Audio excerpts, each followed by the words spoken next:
Hey guys, what's poppin'? It's your girl Robin and we're back at it again with another video. In today's video, I'm going to be showing you guys how I achieved this naked beat. I saw this video by Lachey's Glams. I was watching her naked beat video and I was like, I need to recreate that. So I went ahead and copped some products, but we're not going to do too much talking, y'all. We're going to get straight into the video. Don't forget to like, comment, and subscribe, and let's get into it.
is the finished look. Y'all, I am shook. I'm completely shook. Okay, this beat is amazing.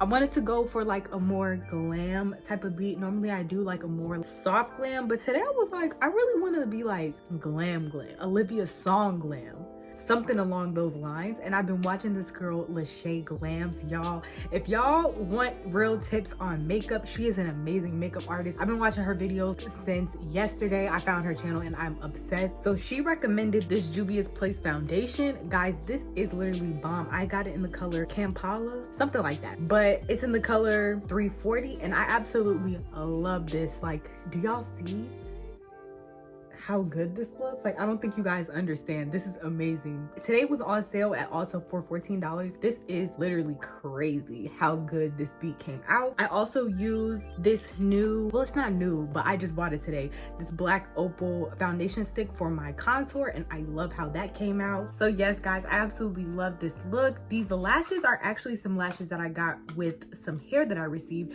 So I received 2 packs of these lashes. I don't know if you guys could see. They come in this pack. It really doesn't tell you any like branding, but I've gotten like 2 of these lash styles in like hair, and I just stacked the 2 pairs together to get these lashes. Thank you guys so much for watching. Don't forget to like, comment, and subscribe, and I'll see you guys in the next one.